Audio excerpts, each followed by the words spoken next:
کی چیزیں جو ہے وہ چھوڑ دیتے تھے، یہاں تک کہ ہم نے تاریخ میں پڑھا ہے، روایات میں پڑھا ہے کہ اگر کسی کے باپ کے قاتل بھی سامنے آیا تو یقین جانیے کہ انہوں نے ان مہینوں میں اپنے باپ کے قاتل کو بھی چھوڑ دیا۔ تو ہم تو الحمدللہ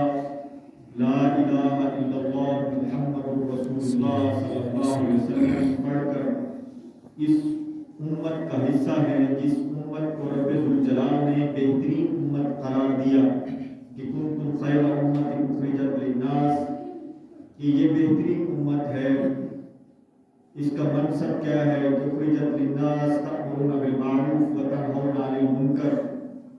یہ خطاب اس امت کو اللہ رب العزت نے دیا کہ یہ بہترین امت ہے، اور اس بہترین امت کا حصہ بننے کے لیے انبیاء کرام علیہ السلام بھی اظہار کرتے رہے، خواہش کرتے رہے کہ ہمیں بھی امت محمد صلی اللہ علیہ وسلم کا حصہ بنایا جائے۔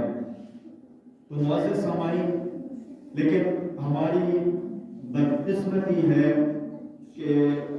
ہمیں نہ تو حرمت والے مہینوں کا پاس رہتا ہے،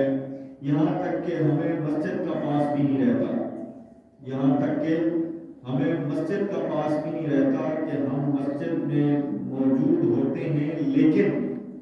مسجد کے آداب کا نہیں پتہ کہ مسجد کے آداب کیا ہیں، مسجد کی جو ہے وہ اہمیت کیا ہے، مسجد ہم سے تقاضا کیا کرتی ہے۔ میں نے بہت سارے لوگوں کو دیکھا ہے کہ ان کی اوٹ پٹانگ حرکتیں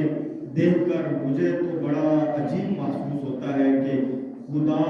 ایسے لوگوں کے حال پہ رحم و کرم فرمائے کہ جو رب کے گھر کا خیال بھی نہیں کرتے، رب کے گھر کا احترام بھی نہیں کرتے۔ اور حالانکہ ہم نے تو مسجد کے بارے میں احادیث میں پڑھا ہے کہ اللہ کے حبیب علیہ السلام نے فرمایا کہ مسجد جو ہے وہ